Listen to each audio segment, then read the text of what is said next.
So some of you might remember this Simplicity Symmetry newer machine that I picked up just under a year ago, and I completely refurbished it. And well, as you saw in the other videos, which is linked in the description if you care enough to see it, it's pretty much complete. Works well, decent vacuum. I've really moved away from selling vacuums secondhand on eBay. There's a multitude of reasons for that. And it's not just vacuums, but I've just kind of gotten away from selling stuff on eBay just in general. So what I end up doing with a lot of these machines is I'll fix them up now and I'll just give them away to people I know that need one, or there's a hospice thrift store that's in town that I always donate stuff to. And they're extremely appreciative of all the vacuums that I've given them over the years. But this one in particular, it's going to be used out here and fulfill the job that this machine has been doing. I don't know how many years my dad has had this one, but I had originally found this one at the curb and did basically the same thing. Fixed it up for him, replaced a bunch of parts on it, he got it ready.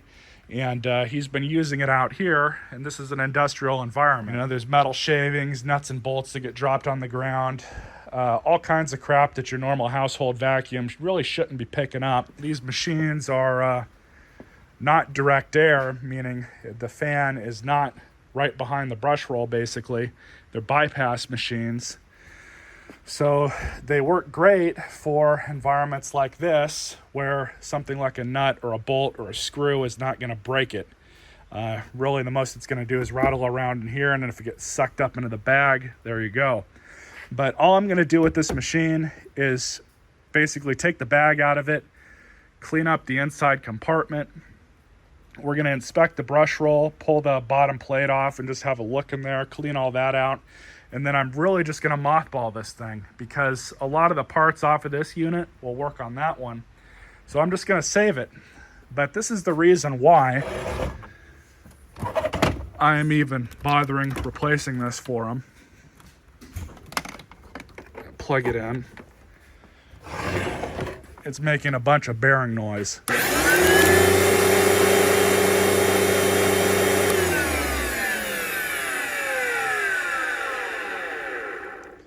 So it could probably still run for a little while longer, but there's really no sense in running it anymore when I've got this one all ready to replace it with. So that's just what I'm going to do. But the motor in this thing is going out, and if memory serves me correctly, it was making a little bit of a noise like that when I first fixed it up, but I didn't really care because this is where we're using it. All right, so the first thing, we're just going to take the bag out of it. I don't think this bag is all that full, but I could be wrong. Yeah, it looks like it didn't even get held on there correctly, so I'm just going to toss that. Just have a little bit of debris down here.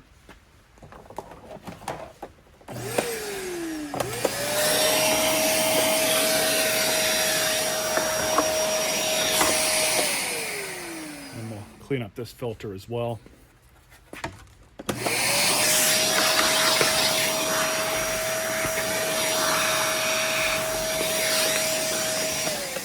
Go.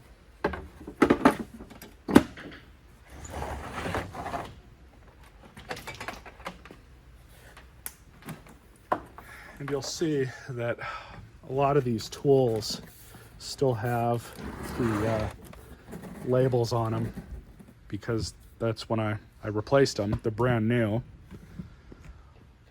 So there's really no point in scrapping this machine when the one that's being replaced with is more or less compatible with it. So we'll take a look at the brush chamber.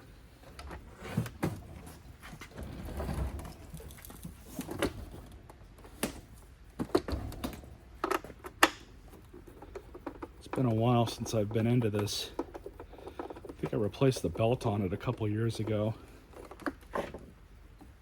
but I don't even remember replacing the brush roll, but apparently I did.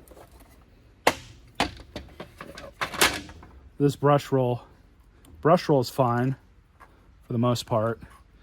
The belt could do to be replaced. And of course we got a clog here, small clog. Pretty normal that they clog here. But that's the price I pay for this being used out here. So we'll just clear that out.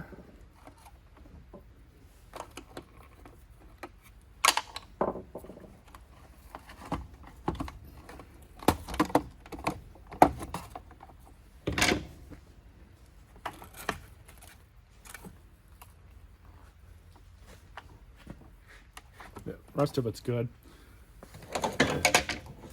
A lot of debris in here. I'm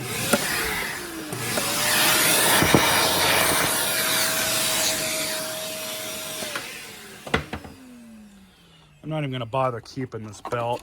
It's done for anyways, so toss that. Put the brush roll back in. Put this duct back on.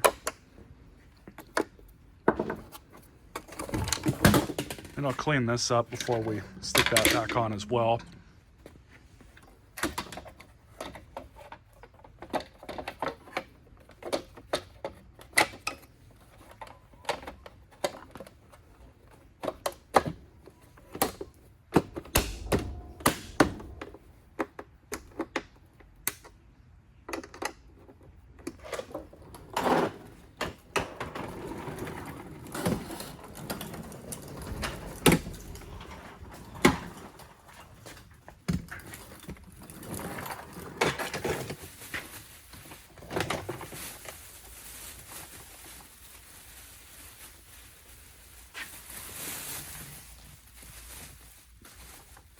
I guess I need a bigger bag.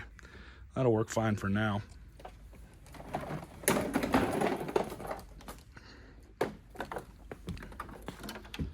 Yep. Have a bag in it already. So we're good to go. Stay tuned for more videos.